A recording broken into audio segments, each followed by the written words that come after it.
দশমিক থেকে বাইনারি অথবা বাইনারি থেকে দশমিক, চলো একটা ছোট্ট ক্লাসের মাধ্যমে এই সহজ টপিকটা শিখে ফেলি। যদি তোমাকে এরকম একটা দশমিক সংখ্যা দিয়ে তারপরে যদি বলে তাকে বাইনারিতে নাও, এটার খুবই শর্টকাট এই ফর্মুলা দিয়ে করবা।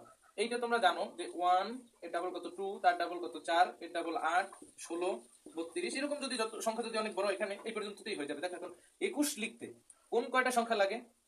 দেখো 16 আর 4 যদি যোগ করো তাহলে কত হয়? 20 আর 1 21, তার মানে 16 লাগতেছে, 4 লাগতেছে, 1 লাগতেছে, 2 আর 8 লাগতেছে না, তার মানে এগুলোর জিরো। তার মানে এই 21 কে যদি তুমি বাইনারিতে নাও, এটা হচ্ছে বাইনারি রূপ। তাহলে 21 এটা যদি দশমিক, এর বাইনারি রূপ হচ্ছে 1 0 1 0 1, এটা হচ্ছে কি এর বাইনারি রূপ।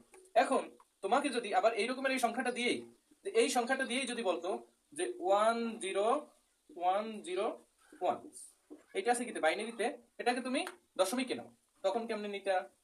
দেখো এটা তো আমরা জানি যে সংখ্যাটা কত ছিল 21। আচ্ছা দেখি এখন এটা নিয়ম কি, যদি খাতায় লিখেও করা লাগে তখন কেমনে করবা? ঠিক আছে, তখন কি করবা, এইখানে কয়টা বিট আছে?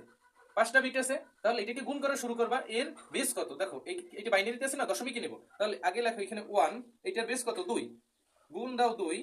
আর এইখানে যে কয়টা সংখ্যা থাকবে তার এক পাওয়ার 1 থেকে মানে 1 কমাই শুরু করবা। তাহলে যেহেতু হচ্ছে 5টা, তাহলে পাওয়ার 1 কমাও কত 4, তারপরে দাও যোগ, তারপরের সংখ্যাটা আছে কত 0, আর এর ভিত্তি কত 2 2, পরবর্তী পাওয়ার আসবে এখানে 3, প্লাস পরবর্তী সংখ্যা কত 1 গুণ 2, পাওয়ার আসবে কত 2, প্লাস পরবর্তী সংখ্যা কত 0 গুণ 2, পাওয়ার আসবে কত 1, প্লাস পরবর্তী সংখ্যা কত 1 গুণ 2, পাওয়ার হচ্ছে 0। এখন দেখো এটা সলভ করি যে 2 এর যদি পাওয়ার 4, 2 এর পাওয়ার 4 এ হয় কত 16, কেমনে 4টা 2 গুণ 2 গুণ 2 গুণ 2 গুণ 2, 2 দুগুণে 4, 4 দুগুণে 8, 8 দুগুণে কত 16, তাহলে 2 এর পাওয়ার 4 হলে 16, প্লাস এখানে তো 0, 0 এর কোনো কিছু দিয়ে গুণ করলে 0, প্লাস এইখানে 2 এর পাওয়ার 2 এর উপরে স্কয়ার মানে 2 দুগুণে 4, 4 অক্ষে 4, প্লাস তারপরে 2 এর পাওয়ার এই 0 দিয়ে গুণ গুণ করলে তো 0, আর কোনো কিছু পাওয়ার 0 হলে কত 1, 1 অক্ষে 1।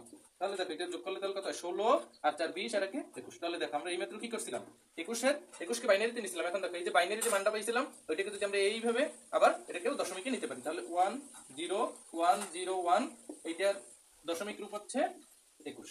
এইভাবে লিখে খুবই ইজি।